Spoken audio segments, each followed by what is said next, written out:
Hello and welcome to bullshit number 10. It's number 10, we've done 10 of these somehow, and so the cat's getting involved. Can you see it?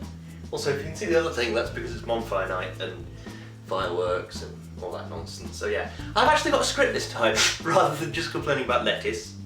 So that's good. Although I still don't like lettuce, I still think it's an abomination. But we're gonna be scripted this time. We're talking about arbitrary food categories. Right. It comes as a surprise to nobody that I feel very strongly about food. I like food, it's all I ever eat, and I feel strongly about people that, for some reason, divide food up into arbitrary categories. And a great example is one that kind of makes sense, is breakfast food. That kind of makes sense, because breakfast food needs to be high protein and it needs to be quick to make. So you have things like a fried egg or fried bacon or something. It's very high protein, it's very quick and easy to make, but also it tastes good. So people have it for breakfast and it's great and it fills you up and that's great. But if something fits those categories, why not bring it from, I don't know, a dinner or lunch or whatever? Why not bring it up to breakfast? So like, I don't know, instant noodles or something. Yeah, they're not a healthy breakfast, but they are a quick and easy breakfast, and you can make them more healthy if you add vegetables. Like, for example, my favourite pot noodle is like the curry one? I think it's the curry one. Is it? Yeah, it's the orange one. I've forgotten what flavour that is. But yeah, it's that one, and that has little tiny dried peas in it. Frozen peas you can defrost under a hot tap.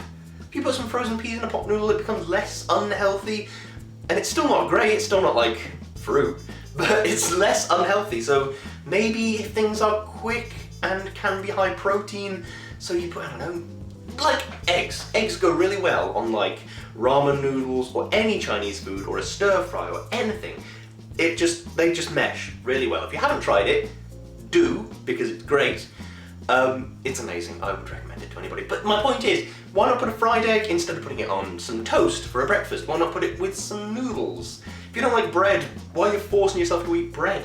Oh, I don't know. But anyway, there are others that really don't make sense. I've written this down. Yeah, you can only have certain types of potato with certain types of meal. So with a roast dinner, you can only really have roast potatoes, maybe mashed potatoes. Okay, I mean, yeah, fine. If you're roasting a big fucking turkey or something, yeah, great. Chuck a couple of potatoes in, roast them at the same time. But roast potatoes are great. Why not have them with other things? The classic thing I can think of is if you're having like a lighter meal that you just need some kind of carb to bulk it out a bit, why not have some roast potatoes alongside, I don't know, some fish? Instead of having to boil new potatoes and make them, put butter and mint and parsley over them, and it's like, yeah, it's great, but it's still just a boiled potato.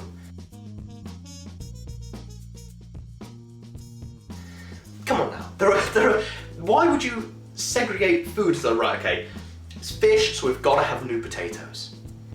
No, you don't. You can do whatever you want. It's your kitchen, it's your potatoes, it's your... I don't get it, and it annoys me. The thing that gets me, again, about the potatoes is it enforces like a constant sort of a classics mentality. So like, oh, roast beef and potatoes, that's my favourite meal, I absolutely love it. But what if you try putting cloves or bay leaves or just something different in the roast beef or in with the potatoes or in with... Make it different, have an experiment, make it new and exciting and interesting. The best example I can give you is this old cookbook that I think somebody bought it for my dad and then I read it. But yeah, the macaroni cheese recipe in this cookbook is like the standard things you think, like milk, cheese, pasta and all the rest of it. But the sauce has cinnamon in it. Cinnamon, what is it? Cinnamon, a clove and a bay leaf or something like that. And it's amazing. It's weird and it's new and it's different, but it's amazing. Right, I know this sounds like insanity, and if you have been watching the YouTube channel, listening to the podcast, you will know that I eat fruit on pizza, you will know that I'm kind of a psychopath about food, but try it. Next time you make mac and cheese, sprinkle a bit of cinnamon in, or put a little cinnamon stick in or something. It is incredible. The cinnamon works really well with like the sort of salty sort of cheddar, and with some mozzarella or some parmesan if you put that in. It's amazing, seriously try it. Yeah, there is stuff people won't try because it doesn't fit with the salt-heavy palate of, say, a roast beef and potatoes meal. So people won't try making it a bit different, putting something different on the roast potatoes, putting something different on the beef or the pork or the chicken or whatever it might be. And the Christmas macaroni, I think, is the best example I've got of that. It's cinnamon and cheese, but it works really well. And that comes as the end of the rant of pointless, arbitrary food categories. I feel pretty strongly about this, in case you couldn't tell. Monica is nonplussed, she's having a nap. She's a good kitty cat. But importantly, thank you very much for letting us do 10 of these ridiculous videos.